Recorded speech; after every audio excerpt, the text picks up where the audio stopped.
Hey crafty friends, Einat Kessler here with 12 cards of Christmas, and today we're creating our final card, which is a starfold card. So I have here a 12 by 12 double-sided paper, and I'm going to start by measuring the center point on the top edge, which is of course 6 inches, and I'm going to draw two lines, one going from that 6-inch mark to the bottom right corner, and the other one will go to the left corner. Okay, drawing it with a pencil so you can see, and then I'm going to cut those on those lines, basically creating a triangle.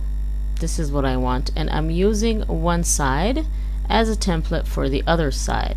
That saves me all the drawing and etc. But if you want to draw, then go ahead and do that. Now, as you can see, my triangle is not equal. I want all sides to be 12 inches. So in order to do that, by the way, that was probably because it was not exactly 12 by 12 paper. In order to do that, you find the center of your triangle base, you draw a line, see that line going from the base to the top corner, and then I can't even see the line that I drew, so I'm just going to go over it again. So you measure 12 inches from each of the bottom corners going all the way to the line. That will make sure that all your sides are 12 inches long, and it will be also an equal triangle.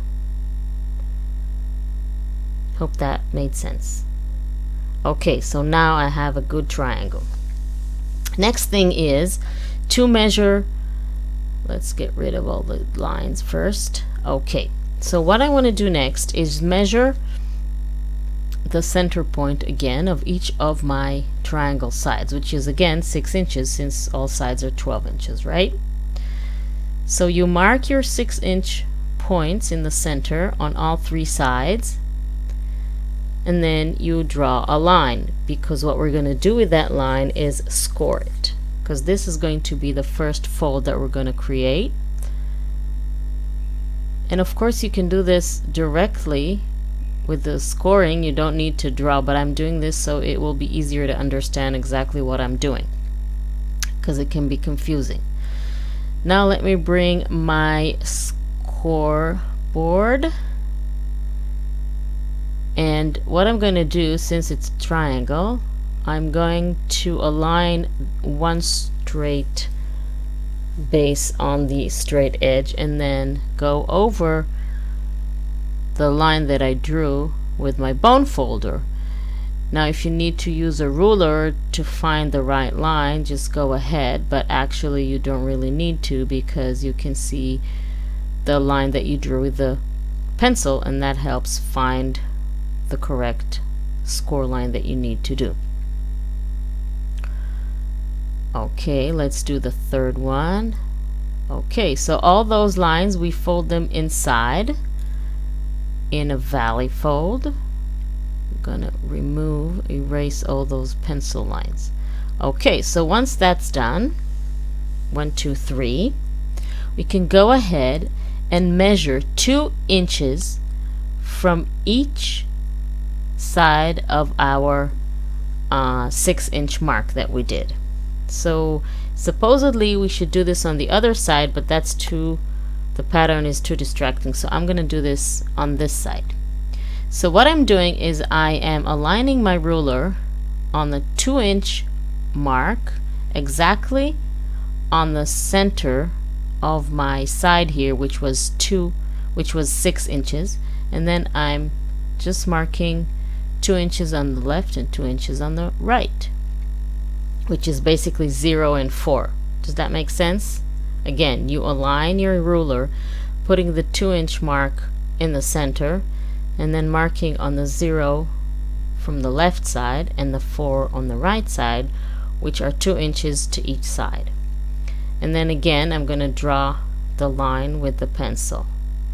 Now this score lines we're going to fold the other way. This is going to be a mountain fold. But since I'm doing this on this side so it will be easier to see, and I'm also scoring it the wrong way, but you get the idea. You should do this on the other side of the paper. But then the pattern, like I said, is too distracting. So I'm doing this here and I'm simply folding it the other way. Okay, so this is what you're supposed to have. After I'll erase all those lines, this is what you're supposed to have. 1, 2, and 3. Okay, now you can see the shape, and of course you can change the direction of your folds if you want a different pattern to show. Now the cool thing about it is if you fold it a certain way, it can stay closed. So I'm going to show you how to do that next. 1, 2, and then you tuck the other one under the first one, and that just leaves it closed. And it's really good because you can hide money in there or a little gift card, and that could be a card and a gift card holder and the present all in one. So isn't that great? And this is how it looks if you turn the paper and do everything on the other side. So I hope you like this 12 Cards of Christmas 2015 series, and I hope you like this card. It's good for Hanukkah, it's good for Christmas, and it's a good way to end this series. So thank you very much for watching. Please give it a thumbs up, visit my website, and subscribe to my channel. Have a lovely holiday!